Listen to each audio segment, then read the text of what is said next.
तो हाँ जी सर जी, आपने मुझे ये डिटेल भेजी है, मुकेश आपका नाम है। और इसके हिसाब से आपकी कुंडली बनी है यहाँ पे धनु लग्न की।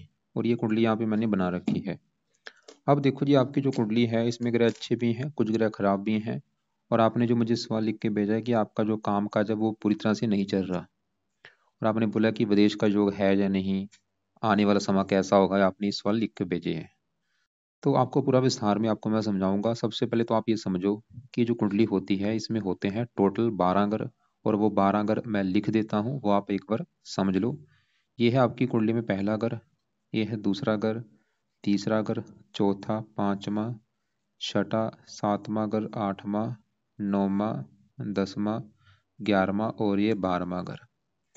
अब ये जो मैंने 12 ग्रह लिखे हैं, इन ग्रहों से आपके जीवन के बारे में कुछ ना कुछ पता किया जाएगा। जैसे कि पहले ग्रह से पता करेंगे आपका शरीर कैसा होगा, हेल्थ कैसी होगी, स्वभाव कैसा, रंग रूप कैसा, पहले ग्रह से पता करेंगे। दूसरा ग्रह आपके है धन जोड़ने का। तीसरा ग्रह है छोटे भाई बहनों का। चौथा ग्रह आपकी माता, मकान और वाहन का है। पांचवा ग्रह बच्चों का। छठा ग्रह शत्रु, रोग, कर्जा। सातवां ग्रह है आपकी पत्नी का। आठवें ग्रह से उम्र देखेंगे। नौवें ग्रह से भाग्य है। 10वां ग्रह कामकाज का है। 11वां ग्रह है लाभ, आमदनी, बड़े भाई बहन। और 12वें ग्रह से आपके खर्चे देखे जाएंगे। तो आपने यहाँ पे मेरी दो बातें नोट करनी है। पहली बात, जो मैंने 12 ग्रह लिखे हैं इनको याद कर लो। और दूसरी बात, इन 12 ग्रहों से जो कुछ देखा जाएगा वो याद कर लो। और अब आप ये देखो कि आपने क्या देखना है, वो ग्रह देखो। जैसे कि आपका सवाल है, मान लो आपके छोटे भाई बहनों को लेके सवाल है आपका। तो छोटे भाई बहनों का जो घर है वो कुंडली में तीसरा घर होता है। तीसरे घर से छोटे भाई बहन देखे जाएंगे। और तीसरे घर में क्या लिखा है? 11। 11 है कुंभ राशि, मालक बना शनि। तो आपके छोटे भाई बहनों के लिए हमें शनि को देखना पड़ेगा। ऐसे ही अगर आपकी मान लो हमने उम्र देखनी है, तो 8वें घर से उम्र देखी जाती है। 8वें घर में क्या लिखा है? 4। 4 है कर्क राशि, मालक है चंद्रमा। तो आपकी उम्र देखने के लिए चंद्रमा को देखना पड़ेगा। तो ऐसे ही जो भी कुछ देखना है भाई, वो घर देखना है। और घर का जो मालक है वो मालक देखा जाता है। अब देखो जी, आपकी सवाल की कुंडली कैसी है। आपकी कुंडली में देखो जी, खासकर दो ग्रह मुझे ज्यादा खराब लगे हैं। जो कि है, एक तो बुध है और सूर्य है। ये आपके ज्यादा मुझे खराब लगे हैं। पहले ही मैं इन्हीं की बात करूंगा कि ये क्यों खराब है, लेकिन एक मेरी बात और नोट कर लो। ये जो 9 ग्रह होते हैं, ये ज्यादा एक्टिवेट कब होते हैं? जब इनकी चलती है दशा। दशा जो होती है दो प्रकार की होती है। एक होती है महादशा, एक अंतरदशा। महादशा जो होती है काफी बड़ी होती है। और ये आपके ऊपर चली हुई है राहु ग्रह की। कब चली है? 2007 में चली थी।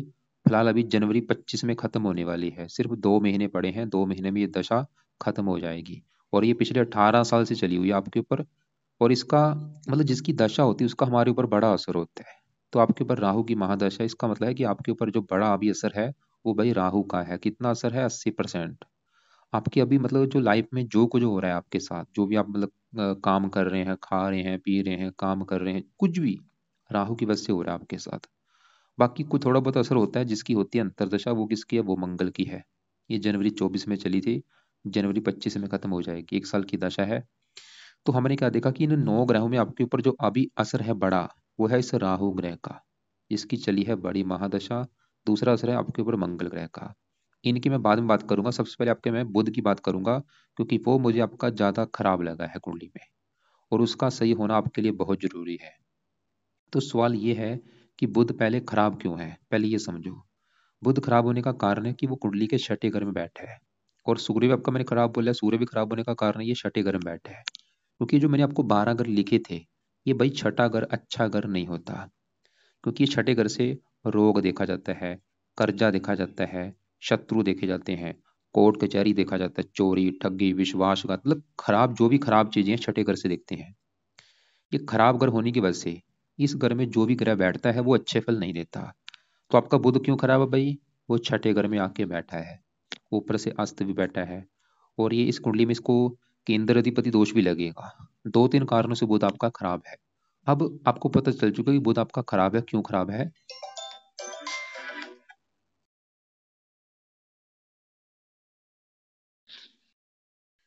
तो हाँ जी, मैं बात कर रहा था बुध आपका। देखो जी, हमें इतना पता चला कि वो खराब क्यों है। एक तो वो छठे घर में है, ऊपर से आस्था है, ऊपर से केंद्र अधिपति दोष लगा है। अब बुध इस कुंडली में देखो जी 2 घरों का मालक है। एक तो बुध का घर है इस कुंडली में, ये 7वां घर, और 7वां घर है आपकी पत्नी का घर। अगर आपकी हमने पत्नी देखनी है कि आपकी जो पत्नी है वो कैसी होगी, उसका सुख है या नहीं, ये 7वां घर देखना पड़ेगा। 7वां घर है पत्नी का। और आपको मैंने अभी क्या बोला था, घर का मालक देखो। तो पत्नी देखनी है 7वां घर, 7वें घर का मालक देखना पड़ेगा। तो 7वें घर में क्या लिखा है, 3 लिखा है। 3 है मिथुन राशि, मालक बना बुध। तो आपकी पत्नी के लिए हमें इस बुध को देखना पड़ेगा। और बुध खराब घर में जाके बैठा है, तो यहाँ पे बना है विवाह भंग योग। तो बुध का जो बुरा फल है, एक तो आपको पत्नी को लेके मिलेगा, क्योंकि पत्नी जाके बैठी छठे घर में, रोग के घर में। बुध आपकी भाई पत्नी को रोगी बनाएगा, और पत्नी से आपके शत्रु जैसे व्यवहार होंगे, मतलब आपकी पत्नी से आपके लड़ाई झगड़े कराएगा ये बुध जो है। पत्नी बीमार भी करेगा, और पत्नी से आपके लड़ाई झगड़े भी होंगे। और बुध इस कुंडली में इस 10वें घर का भी मालक है। और ये 10वां घर जो है, ये काम काज का घर है आपके का। जो आप मतलब काम काज करेंगे, चाहे नौकरी है चाहे बिजनेस है, 10वां घर देखना पड़ेगा। और 10वां घर पिता का भी होता है। पिता कैसा होगा, सरकार से आपको कोई फायदा होगा या नहीं। और 10वां घर है मान प्रतिष्ठा का। 10वें घर में क्या लिखा है, 6। 6 है कन्या राशि, इसका भी जो मालक है वो है बुध भाई। और वो चला गया खराब घर में। तो बुध आपके काम काज में दिक्कतें पैदा करेगा बहुत सारी। 10वां घर पिता का, पिता संबंधी दिक्कतें। सरकार का, सरकारी कामों में दिक्कतें। तो अगर आपके भाई काम काज में दिक्कतें आ रही हैं, सबसे बड़ा कारण है ये बुध ग्रह। पत्नी संबंधी दिक्कतें आ रही है, बुध कारण है। मान प्रतिष्ठा नहीं मिल रही, बुध कारण है। पिता संबंधी दिक्कतें कोई आ रही है, बुध कारण है। अगर आपका बिजनेस नहीं चल रहा, बुध कारण है, क्योंकि बुध है बिजनेस का कारक। बुध ही खराब बैठा भाई, कैसे बिजनेस चलेगा आपका। अब आपको इसके बारे में शास्त्रों में जो लिख रखा है वो मैं थोड़ा सा दिखा भी देता हूँ। आपका धनु लग्न है, और यहाँ पे देखो ये आ गया आपका धनु लग्न में बुध की स्थिति है छठे घर में। आप ये पढ़ लो, देखो मार्किश का काम, क्योंकि बुध मार्किश भी है। विवाह भंग योग बना, राज भंग योग बना। विवाह विलंब से होगा, पत्नी से विचार नहीं मिलेंगे, धंधे रोजी रोजगार की प्राप्ति संघर्ष करना पड़ेगा। और जाते के खर्चे बोझ होंगे। बुध आपको बीमार भी करेगा, बुध चर्म रोग हो गया। जातक कर्जा रोग शत्रुओं से परेशान रहेगा, जातक कर्जदार होगा। अब आप एक अपने अपने पास एक पेन कॉपी में लिखो। उसमें ये लिख लो कि अगर आप बुध के उपाय करेंगे, आपको जीवन में क्या फायदे होंगे, लिख लो अपने पास। उसमें आंसर में लिख लो, बुध के उपाय करने से सबसे बड़ा फायदा, आपका काम काज चलना शुरू हो जाएगा। नौकरी कारोबार का सुख अच्छा मिलेगा, जो भी आप काम काज कर रहे हैं वो चलेगा भाई। पिता को सुख अच्छा मिलेगा, मान प्रतिष्ठा अच्छी मिलेगी। और बुध पत्नी घर का मालक, पत्नी का सुख अच्छा मिलेगा। आप बीमारियों से बचेंगे, आप कर्जे से बचेंगे, आप दुश्मनों से बचेंगे। बुध बिजनेस का कार्य, बिजनेस के लिए अच्छा है। और भी हजारों फायदे। बुद्धि का बार का, बुद्धि तेज होगी, वाणी तेज होगी। तो बुध के जो उपाय हैं, पहला उपाय है आप बुध कवच का पाठ पढ़ा करो या इसको सुना करो। दूसरा है बुध स्रोत का पाठ, ये दोनों पाठ पढ़ने हैं या सुनने हैं। तीसरा बुध के जो देवता हैं गणेश जी, गणेश जी की पूजा उपासना कर सकते हो। तो ये दोनों पाठ कब पढ़ने हैं, शाम को पढ़ने हैं या रात को। और ये इनको कम से कम दो दो या तीन तीन बार पढ़ना आपने। 2-2 मिनट के पाठ, मतलब आपने मान लो दोनों पाठ पढ़ लिए हैं। पढ़ने के बाद इनको दोबारा फिर पढ़ो, फिर पढ़ो, या सुन लिया करो। ऑडियो लगा के इनको सुना करो 2-2 3-3 बार। शाम के समय या रात के समय, कब तक करो, अभी लाइफ टाइम कर सकते हो, या जब तक आप मतलब काम जब नहीं हो जाते। और गणेश जी का मंत्र जाना शुरू करो। गणेश जी का जो मंत्र है, ओम गण गणपते नमः, ओम गण गणपते नमः, वो भी किया करो। अब आगे बढ़ते हैं। आपका देखो जी, इसी घर में बुध के साथ सूर्य बैठा है। सवाल की सूर्य कैसा है, सूर्य भी खराब है, क्यों? क्योंकि वो छठे घर में बैठा है, ऊपर से शुक्र की राशि में बैठा है, दुश्मन के घर में है। और सूर्य क्या खराब फल देगा, सूर्य है इस कुंडली में इस घर का मालिक 9वें घर का, जहां से देखा जाएगा आपका भाग्य है। अगर हमने आपका भाग्य देखना है कि आप कितने भाग्यशाली होंगे, 9वां घर देखना पड़ेगा। और 9वें घर में क्या लिखा है, 5। 5 है सिंह राशि, मालिक बना सूर्य है। तो आपका भाग्य किससे देखा जाएगा, सूर्य से। और वो चला गया खराब घर में, तो भाग्य भंग योग बना है भाई। भाग्य भंग योग की वजह से क्या होगा, आपका भाग्य आपका साथ नहीं देगा। सूर्य पिता का कारक है, पिता संबंधी दिक्कतें, मान प्रतिष्ठा में कमी। मतलब सूर्य अगर आपका सही होगा, तभी आपका भाग्य साथ देगा, आपका किस्मत आपकी साथ देगी। अब सूर्य का जो उपाय है वो एक लिख लो आप। सूर्य का उपाय क्या है, आपने सुबह का टाइम सूर्य आदित्य हृदय स्रोत का पाठ जो है, ये सुबह के टाइम पढ़ना है, रोजाना रोजाना पढ़ना है सुबह के टाइम। ये इसकी ऑडियो लगा के सुना करो। अगर ये आपने पाठ पढ़ना शुरू कर दिया, भाग्य कदम कदम पर साथ देगा आपका। तो हमने देखो जब ये आपके जो ग्रह खराब है उनको कवर किया है। अब आपके देखो जी बात करते हैं क्योंकि आपको मैंने क्या बोला था कि ये जो ग्रह होते हैं ज्यादा एक्टिवेट कब होते हैं, जब इनकी चलती है दशा। मतलब बुध आपको ज्यादा बुरे फल कब देगा, जब भी कभी आपकी बुध की दशा चलेगी उस समय दिक्कतें बहुत सारी आएंगी आपको। लेकिन अभी दशा किसकी है, अभी दशा आपकी राहु की है, पिछले 18 साल से चली हुई है। सवाल की ये राहु कैसा है जिसकी दशा चली हुई है। तो राहु कहाँ बैठा है, 7वें घर में, पत्नी के घर में। तो राहु देखो जी, 7वां घर पत्नी का भी घर है, डेली की इनकम का भी घर है, और साझेदारी के कामों का भी घर है। और राहु 7वें घर में बैठा है, यहाँ पे जो 3 लिखा है, मिथुन राशि में उच्च का बैठा है। तो ये तो एक अच्छी बात है कि ये उच्च का बैठा है। ये जो ग्रह होते हैं इनका कुंडली में अपना भी घर होता है, अपने घर में बैठे हैं बहुत अच्छे फल देते हैं, दोस्त के घर में बैठे हैं वहां पे भी अच्छे फल देते हैं, उच्च का बैठे हैं वहां पे भी अच्छे फल देते हैं। तो राहु तो आपका भाई बैठा है उच्च का, जो कि अच्छी बात है, अच्छे फल देगा। और इसकी दृष्टियां भी हैं, 5वीं पड़ेगी 11वें घर के ऊपर, यहाँ पे मित्र राशि, 7वीं पहले घर के ऊपर यहाँ पे है नीच राशि। इस घर की हानि करेगा, वैसे आपकी हेल्थ खराब करेगा, आपको मानसिक चिंता देगा, डिप्रेशन का शिकार बनाएगा, लाइफ में स्ट्रगल कराएगा, मतलब बुरे फल भी देगा ये। तीसरे घर को देख रहा है। देखो जी राहु, सवाल ये है कि आपका अच्छा है या बुरा है, क्योंकि दिख तो रहा है उच्च का बैठा है, मतलब राहु आपको बुरे फल भी देगा। बुरे फल क्या देगा, ये पहले घर को खराब कर रहा है, पहले घर में नीच राशि है, आपकी हेल्थ खराब करेगा, आपकी पर्सनैलिटी खराब करेगा, आपको स्ट्रगल कराएगा, आपको आगे बढ़ने में दिक्कतें आएंगी इसकी दशा में। और ये पत्नी घर में बैठा है, वैसे तो उच्च का है, लेकिन ऐसे मैंने हजारों कुंडलियां देखी हैं। मैंने हजारों कुंडलियों में क्या देखा है कि जब भी राहु 7वें घर में होता है, ये पत्नी को लेकर दिक्कतें जरूर पैदा करता है। और वो दिक्कतें क्या आती हैं, सबकी दिक्कतें अलग अलग होती हैं। कईयों की दिक्कतें में क्या आता है, कईयों का तलाक हो जाता है, कईयों का विवाह होता नहीं, कईयों का विवाह देरी से होता है, कईयों की पति पत्नी में लड़ाई झगड़े होते हैं। तो इनमें से कोई चीज आपके साथ भी होगी। तो राहु क्या करेगा, आपकी जहाँ तो पत्नी से आपके लड़ाई झगड़े कराएगा, ये कन्फर्म है। या फिर ऐसा होगा आपकी विवाह में काफी देरी होगी, विवाह देरी से होगा, या आपका तलाक हो सकता है, या पत्नी बीमार कर देगा, कोई ना कोई दिक्कत पैदा करेगा ये। वैसे चलो अच्छी बात है कि राहु उच्च का बैठे, इसकी वजह से ये जो दिक्कत मैंने अभी बोली है पत्नी वाली बुरे फल, वो बुरे फल थोड़े से मिलेंगे आपको, इतने बस। मतलब जो बुरे फल इतने थे वो मिलेंगे थोड़े से, क्योंकि उच्च का बैठा है। और यहाँ पे आपके लिए एक बहुत अच्छी बात है, आप ये शुक्र करो कि आपकी दशा भी खत्म होने वाली है जनवरी 25 में। बस 2 महीने पड़े हैं, 2 महीने में दशा खत्म हो जाएगी। उसके बाद दशा आने वाली है गुरु ग्रह की। और सवाल की जो गुरु की दशा आएगी वो कैसी जाएगी, तो गुरु की दशा आपकी बड़े लेवल पे अच्छी जाएगी। राहु से वो 100 गुना अच्छे फल ही देगा आपको। क्योंकि राहु गुरु क्या है, राहु गुरु ये राहु क्या है कि दानव ग्रह है, इसको अच्छा ग्रह भाई नहीं माना गया। ये दानव है, पापी है, क्रूर है। और गुरु क्या है, एक देवता ग्रह है। और आपको भी पता है, देखो ये एक देवता है, एक दानव। दानव किसको बोलते हैं, जिसके दांत होते हैं, सींग होते हैं। इसकी जब भी दशा आती है राहु की, लाइफ में दिक्कतें पैदा करता है।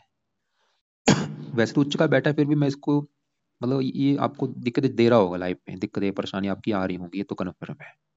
अब यहाँ पे सवाल कि भाई राहु के कोई उपाय करने हैं या नहीं, क्योंकि देखो जी दशा तो खत्म होने वाली है। वैसे इसके जो पाठ होते हैं, राहु कवच का पाठ, स्रोत का पाठ, 2 पाठ होते हैं। जब तक आपकी ये दशा है ऐसे करो, रात को वो पाठ पढ़ लिया करो। कौन कौन से बोले हैं, राहु कवच का पाठ, राहु स्रोत का पाठ, दोनों पाठ पढ़ने हैं या सुनने हैं रात के समय। और तीसरा भी एक उपाय कर लेना, वो है राहु का दान। क्या दान है वो आपको मैं वीडियो भेज दूंगा। और ये उपाय कब तक करने हैं, कम से कम 2 महीने तक कर लो, जब तक ये दशा, उसके बाद ये उपाय चाहे छोड़ देना। बाकी देखो जी, आपका ये 5वां घर है आपकी संतान का घर। अगर आपकी, हमने संतान के बारे में जानना है कि संतान कैसी होगी, 5वां घर देखना पड़ेगा। और फार्मूला देखो जी, नोट कर लो, घर का मालक जरूर देखना है। संतान देखनी है 5वां घर। 5वें घर में क्या लिखा है, एक, एक है मेष राशि, मालक बना मंगल। तो आपकी संतान के लिए इस मंगल को देखना पड़ेगा। और मंगल के अलावा संतान के घर में शुक्र बैठा है, उसको भी देखना पड़ेगा। अब पहले 5वें घर के मैं मंगल की बात करूं, तो वो बैठा है 10वें घर में। वैसे तो बैठा है, बुध की राशि है, लेकिन मंगल की 3 दृष्टियां भी होती हैं। यहाँ से बैठ के 10वें घर से चौथी दृष्टि डालेगा पहले घर के ऊपर, यहाँ पे है मित्र राशि। 7वीं पड़ेगी अपने चौथे घर के ऊपर, यहाँ पे भी मित्र राशि है। और 8वीं पड़ेगी अपने घर के ऊपर। सवाल की मंगल अच्छा है या बुरा है, भाई आपको मंगल तकरीबन अच्छे फल ही देगा। 8वीं दृष्टि अपने घर के ऊपर डाल रहा है, तो आपको संतान का सुख अच्छा देगा। 5वां घर पढ़ाई का, आपको पढ़ा लिखा बनाएगा, बुद्धिमान बनाएगा। मंगल की 7वीं दृष्टि पड़ेगी चौथे घर के ऊपर, यहाँ पे मित्र राशि चौथे घर का अच्छा करेगा। चौथा घर है मकान वाहन का, आपको मकान वाहन का सुख मिलेगा। लगन को देखेगा, आपको साहसी बनाएगा, पराक्रमी, मंगल अच्छा है आपका। अब संतान घर में शुक्र बैठा है, शुक्र है इस घर का माल कुंडली में 11वें घर का। 11वां घर होता है लाभ का घर, आमदनी का घर, इच्छा पूर्ति। और 11वें घर में 7 लिखा है, तुला राशि, इसका मालक है शुक्र। तो लाभ चला गया संतान घर में, इच्छा पूर्ति संतान घर में। शुक्र ये दिखा रहा है कि आपकी संतान होने के बाद आपकी इच्छाएं पूरी होनी शुरू हो जाएंगी। संतान होने के बाद आपको लाभ मिलना शुरू हो जाएगा, आपकी इनकम बढ़नी शुरू हो जाएगी संतान होने के बाद। शुक्र ये दिखा रहा है, खासकर लड़की संतान होने के बाद शुक्र ये दिखा रहा है, क्योंकि शुक्र एक लेडीज ग्रह है। और शुक्र छठे घर का भी मालिक है, थोड़ा संतान भी रोकी आपकी करेगा, लड़की संतान को। आपकी कुंडली में शुक्र वैसे लड़की का योग लेकर बैठा है, हो सकता है आपकी पत्नी कुंडली में पुत्र का योग हो, तो पुत्र के योग भी बनेंगे। वैसे मंगल की दृष्टि है, वो पुत्र का योग लेकर बैठा, गुरु की दृष्टि है, वो भी पुत्र का योग लेकर बैठा, लेकिन शुक्र आपके लड़के भी पैदा कर सकता है। और लेकिन मैंने क्या बोला, लड़की स्नान होने के बाद आपको फायदा भी होगा। बाकी पहले घर में केतु उच्च का बैठा है, ये भी अच्छा है, मेहनती साहसी पराक्रमी बनाएगा। अब देखो जी, सबसे बड़ी बात है कि आपके ऊपर जैसे मैंने बोला दशा आने वाली है गुरु ग्रह की, ये आपको मैं दिखा देता हूँ। और इस वाले की दशा, जैसे कि आपने देखो जी ये डिटेल मुझे भेजी है मुकेश, 30/5/82 आपका डेट ऑफ बर्थ है। इसके हिसाब से आपकी दशा अभी चल रही है राहु की, और राहु के बाद आएगी गुरु मतलब बृहस्पति की दशा, कब चलेगी, जनवरी 25 में, और ये खत्म होगी आपकी 41 में जाके। अब सवाल की गुरु आपकी जो दशा चलेगी क्या अच्छे बुरे फल देगा। देखो जो गुरु कहाँ बैठा है, 11वें घर में, लाभ का घर है, आमदनी का घर है, इच्छा पूर्ति, बड़े भाई बहन। और गुरु बैठा इस 11वें घर में, शुक्र घर में है। शुक्र को वैसे ही अपना मानता है दुश्मन, लेकिन इस कुंडली में गुरु के जो अपने दो घर हैं, एक तो गुरु इस पहले घर का मालिक है जहाँ पे 9 लिखा है, पहला घर है आपका शरीर, सेहत, स्वभाव, रंग रूप, ये चीजें हम गुरु से देखेंगे। और गुरु इस चौथे घर का भी मालिक है जहाँ पे 12 लिखा है। चौथा घर है माता, मकान, वाहन। मकान वाहन 11वें घर में, लाभ के घर में बैठा है। तो अभी जो गुरु की दशा जाएगी आपकी, वो उसमें क्या अच्छा फील होगा, ये गुरु क्योंकि 11वें घर को एक्टिवेट करेगा, इसकी दशा में आपकी इनकम बढ़नी शुरू हो जाएगी, आपको लाभ मिलने शुरू हो जाएंगे, इच्छाएं पूरी होनी शुरू हो जाएंगी, आपका धन बढ़ना शुरू हो जाएगा, काम का चलना शुरू हो जाएगा, शरीर का मालिक का शरीर अच्छा रखेगा, हेल्थ अच्छी, स्वभाव अच्छा। इसकी दशा में आपको मकान वाने का सुख अच्छा मिलेगा। 3 दृष्टियां भी हैं, 5वीं पड़ेगी यहाँ पे, 7वीं 5वें घर के ऊपर, संतान के लिए अच्छा है, बुद्धि तेज होगी। 9वीं पड़ेगी पत्नी घर के ऊपर, पत्नी के लिए अच्छा है। गुरु देखो जी, वैसे तो मुझे लग रहा है कि गुरु आपका बिल्कुल अच्छा है, लेकिन एक दो थोड़ी सी गड़बड़े हैं। वो गड़बड़ क्या है, एक तो गुरु आपका जो है वो शुक्र के घर में बैठा है, शुक्र इसका है शत्रु, पहली नेगेटिव बात ये। दूसरा गुरु बैठा है राहु के नक्षत्र में, लेकिन फिर भी देखो जी गुरु क्या है, इस कुंडली में लग्नेश है, योग कारक है, और 11वें घर में बैठा है, घर भी अच्छा है, ऊपर इस घर का कारक भी है। लेकिन फिर भी आपने क्या करना है, इस गुरु की उपाय शुरू कर दो, ताकि इसकी जो दशा आएगी वो आपकी और अच्छी जाए, और जो बुरा फल हो वो आपको ना मिले। तो गुरु के क्या उपाय करने हैं आपने, गुरु का पहला उपाय है, आप गुरु का मंत्र आपने करना है, जो कि है ओम ब्रह्म बृहस्पति नमः, ओम ब्रह्म बृहस्पति नमः। ये मंत्र चाहे आप एक माला कर लो, दो कर लो, तीन कर लो, वो आपकी मर्जी है। दूसरा है, गुरु को कहते हैं बृहस्पति, तो आपने दूसरा इसका उपाय करना है, वो है बृहस्पति कवच का पाठ। तीसरा है बृहस्पति स्रोत का पाठ। तो यहाँ पे देखो जी मैंने क्या क्या लिखा है, एक तो बृहस्पति का मंत्र करना है आपने। ये कब करना है, सुबह के टाइम। कब शुरू करना है, अभी शुरू कर दो, बस दशा आने वाली है तो मैं बोलूंगा कि अभी जो गुरुवार आज जैसे कि मंडे है, अभी जो गुरुवार आएगा, गुरुवार से आप गुरु का मंत्र स्टार्ट कर दो, ओम ब्रह्म बृहस्पति नम, माला से कर लिया करो, चाहे एक दो माला जितना आप कर सकते हो। और सुबह के टाइम ही बृहस्पति कवच का पाठ पढ़ लिया करो, या इसको सुन लिया करो। और बृहस्पति स्रोत का पाठ, ये बृहस्पति कवच स्रोत दोनों पाठ सुबह के टाइम पढ़ने हैं, या इनको सुना करो। और कोशिश करना इनको दो दो बार पढ़ लेना, एक बार पढ़ लिया है दोबारा फिर पढ़ लो। और एक चौथा पाठ भी आपने करना है, वो है गुरु क्या है, एक देवता है, और गुरु देवता का दिन कौन सा है, गुरुवार। तो आपने हर गुरुवार को गुरु देवता के लिए व्रत रखना है, साथ में इसकी कथा सुन लेना, व्रत कथा जो होगी, और आरती भी कर लेना। तो ये भी उपाय आप कर लेना भाई, हर गुरुवार को व्रत रखा करो। व्रत में क्या करना होता है, व्रत में आप दिन में सिर्फ फल फ्रूट खाना है, रात के एक टाइम भोजन करना है, रात के भोजन में नमक का सेवन नहीं करना, और व्रत कथा सुन लेना, आरती कर लेना गुरु देवता की। लेकिन अगर आपको लगता है कि भाई मैंने कभी व्रत नहीं रखा, तो आप चाहे रहने देना, आपकी मर्जी है। बाकी पहले 3 उपाय तो जरूर करने हैं। और आपके यहाँ पे 10वें घर में मंगल तो ठीक है, लेकिन शनि जो है, शनि भी यहाँ पे 10वें घर में बैठा है, बुध की राशि है, मित्र राशि है। और शनि है दूसरे घर का मालिक, धन, काम का से धन देगा, धन पिता से धन मिलेगा। और चंद्रमा 8वें घर का मालिक है, उम्र के लिए अच्छा है। बाकी देखो जी मतलब आपकी मैंने दूसरे ग्रह जरा कवर नहीं किए, क्योंकि आपके जो ग्रह खराब है, सबसे ज्यादा ग्रह खराब मुझे आपका बुध लगा है। और उसका खराब फल क्या है, आपके काम काज में दिक्कतें पैदा करेगा, अगर आपका भाई काम काज नहीं चल रहा, बुध कारण है। बुध सही होना बहुत जरूरी है। बुध सही होगा क्योंकि बुध बिजनेस का कारक है, काम काज के घर का मालक है, पत्नी घर का मालक है, साथ में अगर पत्नी का तो है, ये साथ में अगर डेली की इनकम का भी होता है। तो बुध के पाए आपको जो मैंने बोले हैं, बुध कवच, बुध स्रोत, दोनों पाठ इनको शाम को दो दो तीन तीन पाठ पढ़ना है, सुनना है। और गणेश जी की पूजा उपासना, और सूर्य आदित्य हृदय सूक्त का पाठ सुबह पढ़ना है या इसको सुनना है। और बाकी गुरु के जो उपाय हैं वो आपने करने हैं सुबह का टाइम, जिसमें से गुरु का मंत्र है, बृहस्पति कवच, बृहस्पति स्रोत के पाठ पढ़ने हैं, सुनने हैं। ये पाठ आपको यूट्यूब पे मिल जाएंगे। और बाकी अगर व्रत रखने का आपको शौक है तो बृहस्पतिवार का व्रत रखा करो, कथा करो, आरती करो।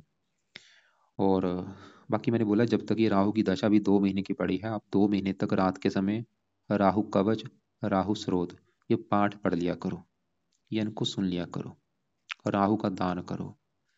यहाँ पे देखो जी, एक और काम अगर आप कर सकते हैं वो है, आप ये जो शनि है 10वें घर में, ये थोड़ा सा काम काज में दिक्कतें जरूर पैदा करता है। तो आप क्या करो, अगर आपका टाइम लगे तो हर शनिवार को शनि मंदिर माथा टेकने जाया करो, और वहां पे जाके प्रार्थना करो कि शनि देवता जी, आप मेरी कुंडली में काम काज के घर में बैठे हैं, और मेरा जो काम काज है मैं चाहता हूँ वो मेरा चले, मेरे काम काज में दिक्कतें ना आए। तो अगर आप इतना भी काम करते हो, हर शनिवार को रूटीन बना के शनि मंदिर जाते हो, भाई आपका काम काज चलना शुरू हो जाएगा बहुत ज्यादा। और शनि धन का भी मालक है, लाइफ में धन भी आना शुरू हो जाएगा आपकी में। तो जो भी चीजें मैंने बताई हैं वो नोट कर लेना। और बाकी आपके एक बार सवाल में देख लेता हूँ आपने जो लिख के भेजे हैं। तो आपने मुझे देखो जी बोला है कि गोमद, गोमद रत्न, देखो जी रत्न क्या करता है, पावर को बढ़ाता है। राहु आपका 21 डिग्री की पावर बढ़ जाएगी। तो पावर बढ़ने से क्या होगा, क्योंकि ये मैंने बोला है राहु एक दानव ग्रह है, इसका रत्न भाई धारण कभी नहीं होता। चाहे राहु उच्च का बैठा है, बिल्कुल धारण मत करो, गोमद उतार के रख दो, उल्टा आपको नुकसान होगा बहुत ज्यादा। क्योंकि ये खराब चीजों का कारक होता है, ये स्ट्रगल का कारक है, बीमारी को कारक है, रुकावटों का कारक है। आपने बोला शनि का नीलम भी कर रखा है, वो तो पहले 22 डिग्री का बैठा है, वक्री बैठा है, उसकी भी पावर बढ़ गई, तो उसका भी जो अच्छा बुरा फल बढ़ जाएगा। शनि है भी इस कुंडली में मार्केश, तभी आपको मैं बोल रहा हूँ उसके मंदिर जाओ, क्योंकि वो मार्केश है भाई शनि इस कुंडली में। तो दोनों रत्न भाई आपने समझ लो, दोनों रत्न उतार दिए, आपकी आधी दिक्कतें वैसे ही दूर हो जाएंगी। भूल के रत्न धारण मत कर लेना। बाकी आपका सवाल है कि पुखराज धारण करूं या नहीं, क्योंकि गुरु बैठा है शुक्र के घर में, दुश्मन की राशि है, ऊपर से राहु का नक्षत्र है। तो पुखराज भी धारण मत करो, करना है सिर्फ भाई पाठ पूजा करो, रत्नों के चक्कर में मत पड़ो। और बिजनेस अप डाउन हो रहा, आगे आपकी दशा चलेगी गुरु की, और वो समय अच्छा है आपका। और गुरु की दशा जो आएगी उसमें आपका भाई बड़े लेवल पे चेंज होगा आपकी लाइफ में। आपका खाना पीना रहना सहना काफी बड़े लेवल पे चेंज आ जाएगा। और मुझे लग रहा है आपका काम धंधा भी चेंज हो जाएगा, जो आप इलेक्ट्रिशियन का काम कर रहे हैं, हो सकता है आप अभी गुरु के काम जुड़ने, आप गुरु के काम करने लगेंगे इसकी दशा में। आपका काम धंधा भी चेंज होने वाला है गुरु की दशा में। आपने बोला हनुमान जी का पाठ करता हूँ, बहुत अच्छी बात है, सुबह शाम हनुमान चालीसा पढ़ो, बजरंग बाण पढ़ा करो, संकट मोचन पढ़ो। जैसे कि आज मान लो हनुमान चालीसा पढ़ लिया, कभी बजरंग बाण पढ़ लिया, कभी संकट मोचन पढ़ लिया, कभी हनुमान कवच पढ़ लिया, ऐसे पाठ पढ़ा करो। संतान आगे, हाँ गुरु की दशा में आप ट्राई करना, उसमें संतान होने का योग बनेगा दोबारा आपका, क्योंकि गुरु पुरुष ग्रह है, पुत्र का योग बन सकता है। तो ये है देखो जी कुंडली का फलादेश। दोबारा फिर रिपीट करता हूँ, मान लो आप कुछ उपाय आपके हैं सुबह के टाइम, कुछ है रात के समय।